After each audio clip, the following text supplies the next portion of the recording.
Akashwani presents Morning News.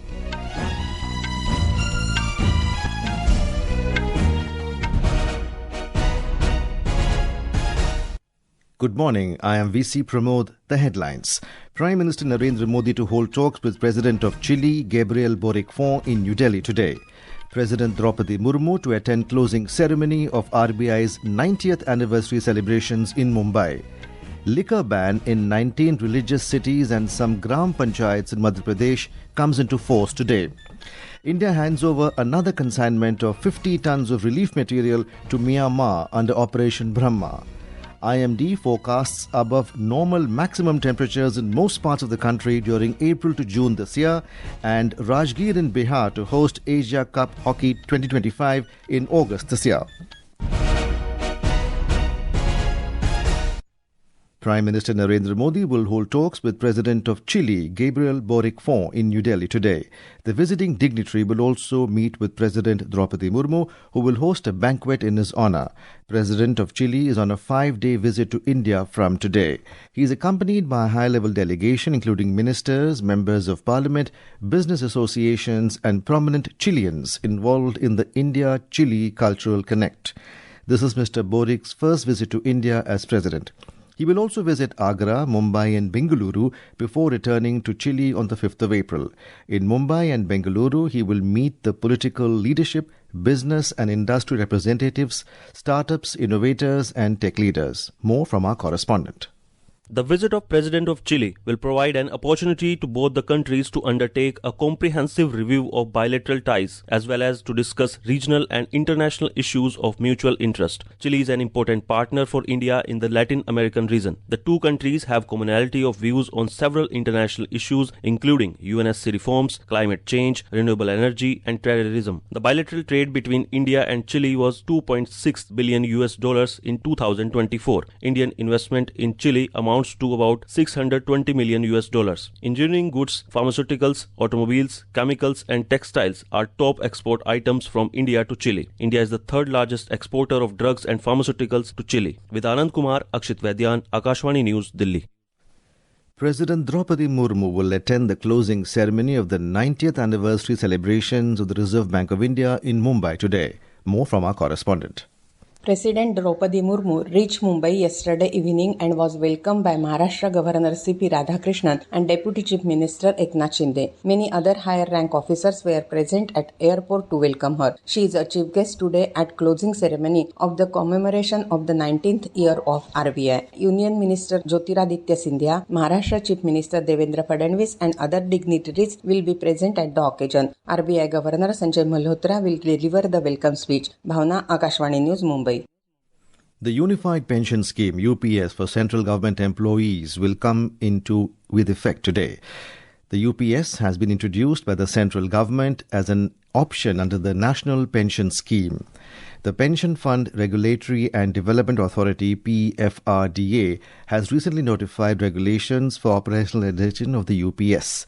The regulations pertain to three groups of central government employees. The first category includes an existing central government employee in service as on 1st of April 2025 who is covered under NPS, while the second category includes new recruits in the central government services who join service on or after the first day of April 2025. The third category includes a central government employee who were part of the NPS and retired on or before 31st of this month, whether through regular retirement and voluntary retirement are eligible for UPS. Our correspondent reports that about 23 lakh central government employees will be benefited from the scheme. The UPS is open to government employees who have joined the service on or after 1st of January 2004, as well as those who will be joining in the future with the option of switching from NPS to UPS. To enroll for the new pension framework for central government employees, the eligible employees can submit their enrollment and claim forms online through the Protein CRA portal from 1st of April. The scheme ensures 50% of pension of the average basic pay drawn over the last 12 months prior to superannuation for a minimum qualifying service of 25 years. In case of the demise of the employee, the family will receive 60% of the pension. Under the UPS scheme, a minimum pension of 10,000 rupees per month is also assured on superannuation after a minimum 10 years of service. With Dipendra Anand Kumar, Akashwani News, Delhi.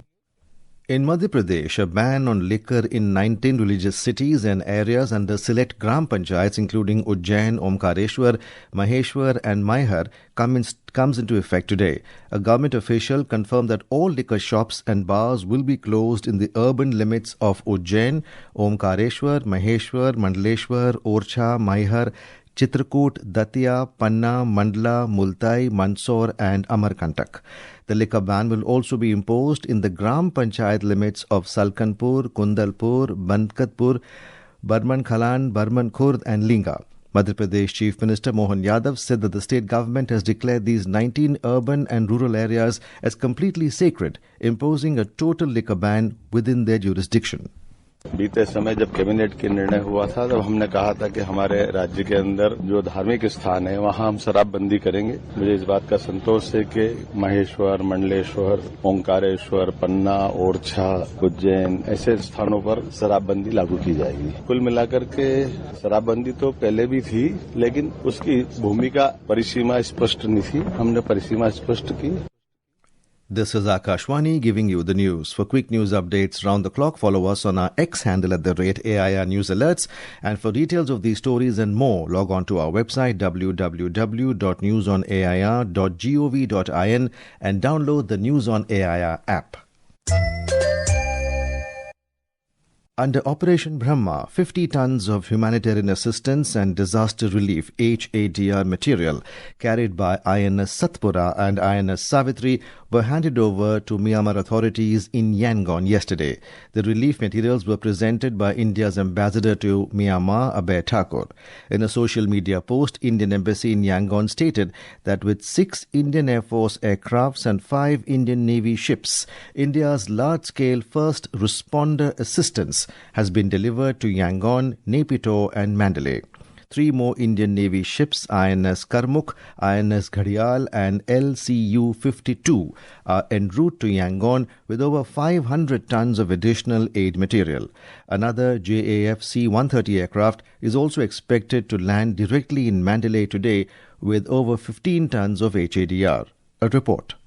India's assistance and response under Operation Brahma is guided by policies like Neighbourhood First, Act East and Sagar, in addition to India's age-old ties with Myanmar. As first responder to natural disasters in the region, India has swiftly mobilized emergency assistance, a team of rescue and medical professionals, relief materials including food, water, tents, medicines and essential supplies to assist Myanmar and its people from 29th of March. In a statement, the Embassy of India said that it is engaged with Myanmar authorities and stakeholders for continuing support in the weeks ahead as Myanmar assesses the full extent of the damage and begins its rehabilitation and recovery efforts. Meanwhile, the death toll in last week's devastating 7.7 magnitude earthquake in Myanmar has crossed 2,000. With Chirag Jha's report, Aishwarya Rai Nigam, Akashvani News, Delhi. India Meteorological Department IMD has forecast above normal maximum temperatures over most parts of the country during April to June this year. IMD Director General Mrityunjay Mohapatra said the minimum temperatures will also be above normal in most regions during this period. He said from April to June, most parts of North and East India, Central India and the plains of Northwest India are expected to experience 2 to 4 more heat wave days than normal.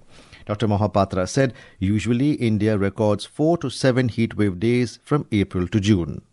अप्रैल में जून के गर्म मौसम ऋतु के दौरान दक्षिण प्रायद्वीप, मध्य भारत, पूर्व भारत और उत्तर पश्चिम भारत के मैदानी इलाकों के अधिकांश हिस्सों में सामान्य से अधिक हीट वेव होने का संभावना है। ईस्ट इंडिया और ईस्ट सेंट्रल इंडिया जैसे कि Chhattisgarh, Orissa, Jharkhand, East UP, Bihar and adjoining areas of to West Bengal ये एक इलाका है और यहाँ गुजरात और इसका जो एडजॉइनिंग एरिया ऑफ महाराष्ट्र, इसमें ज्यादा हीट वेव होने का संभावना है। Dr. Mohapatra said the rainfall during April this year is most likely to be normal. Rajgir in Bihar will host the Hero Asia Cup 2025 in August this year. Hockey India and the Bihar State Sports Authority signed a Memorandum of Understanding MOU in this regard at the Patliputra Sports Complex in Patna. The tournament will take place from 29th of August to 7th of September at the recently developed Rajgir Hockey Stadium. This will be the second international sporting event hosted by Rajgir after the Women's Asians Champions Trophy in November last year, where India emerged victorious. The 12th edition of the Hero Asia Cup will witness the participation of 8 teams including India, Pakistan, Japan, Korea, China and Malaysia. The remaining 2 teams will secure their spots through the qualifying tournament, the AHF Cup. President of Hockey India Dilip Tirki praised the spirit of Bihar government and the Bihar State Sports Authority for support to organizing big events. यहाँ की सरकार काफ़ी जोश और जुनून के साथ sport development के लिए और खिलाड़ी डेवलपमेंट के लिए आगे आ रहे हैं और फ्यूचर में हमें कॉन्फिडेंस है कि यहाँ से अच्छे प्लेयर देश के लिए निकलेंगे। बिहार गवर्नमेंट के साथ एशिया कप काफ़ी इंपॉर्टेंट टूर्नामेंट होता है एशिया लेवल में, जो चैंपियन होता है वो डायरेक्ट क्वालिफाई करता है वर्ल्ड कप के लिए। Hockey India Secretary General Bholanath Singh said ultimately Bihar is going to get benefits of such big tournaments as it will set up sports infrastructure in the state. Hero Asia cup Asia का सबसे बड़ा और best tournament है। इतने बड़ा tournament का आयोजन बिहार में आयोजित हो रहा है, तो बिहार के लिए, हम लोग सभी के लिए, पूरे हिंदुस्तान के लिए बहुत गर्व की बात है। एक इंटरनेशनल टूर्नामेंट कराने से, नेशनल टूर्नामेंट कराने से आपकी सुविधाएं भी उसी स्तर की होती है। आपका ग्राउंड, आपका सारा सिस्टम उसी स्टैंडर्ड का लाना होता है। आने वाले समय में आपके बिहार के खिलाड़ियों को ही काम आएंगे। Moving to further updates from the world of sports, in IPL T20 cricket, Mumbai Indians defeated Kolkata Knight Riders by 8 wickets in Mumbai last night. We have more from our correspondent.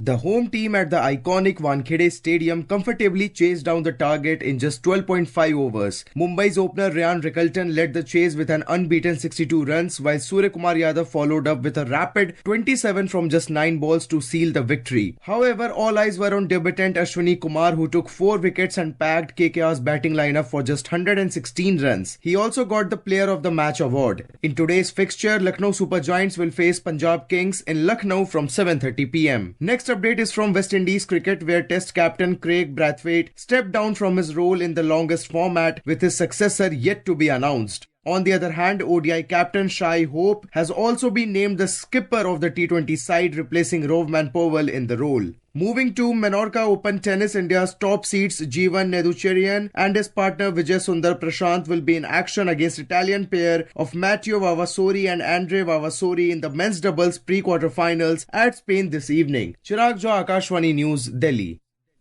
The 3-day Vikasit Bharat Youth Parliament by the Ministry of Youth Affairs and Sports will kick off in New Delhi today. Like traditional youth parliament, the event will serve as a powerful platform to connect young individuals with politics and public policy, fostering their engagement in governance and nation building. For the first time since COVID-19, all 300 district nodal rounds were conducted in person, and over 75,000 young people from every state and union territory submitted their video entries through the MY Bharat portal. And now, for a look at today's newspapers, it's over to Subhadra Ramachandran. Thank you, Pramod. Government considers moving bill on Waqf in Parliament this week, headlines The Asian Age. The Hindu headlines, opposition fueling fear over Waqf bill, says Rijiju. The papers add that Rijiju urges opposition to study bill and not to mislead Muslims with rumours. The Tribune headlines, Modi to lead nation in 2029, BJP junks PM's retirement talk. The paper adds that the ruling BJP stated that it was inappropriate to discuss succession when the patriarch of the family is alive. Almost all papers report on the IMD predicting record heat waves in April to June. Heat wave warnings ahead, headlines are Pioneer. The Statesman states summer set to be warmer, but El Nino unlikely during next monsoon. And the Indian Express says above normal temperatures, more heatwave days this summer. And finally, a story in the Hindustan Times says that following the success of the winter bird survey, Delhi Forest Department is set to launch a month-long summer census in May to document the avian species across the capital. And with that, it's back to you, Pramod. Thank you, Subhadra. And now, before we end the bulletin, the headlines once again. Prime Minister Narendra Modi to hold talks with President of Chile, Gabriel Boric in New Delhi today. President Droupadi Murmu to attend closing ceremony of RBI's 90th anniversary celebrations in Mumbai. Liquor ban in 19 religious cities and some Gram Panchayats in Madhya Pradesh comes into force today. India hands over another consignment of 50 tons of relief material to Myanmar under Operation Brahma. IMD forecasts above normal maximum temperatures in most parts of the country during April to June this year. and Rajgir in Bihar to host Asia Cup Hockey 2025 in August this year. And with that, we end the morning news. Have a nice day.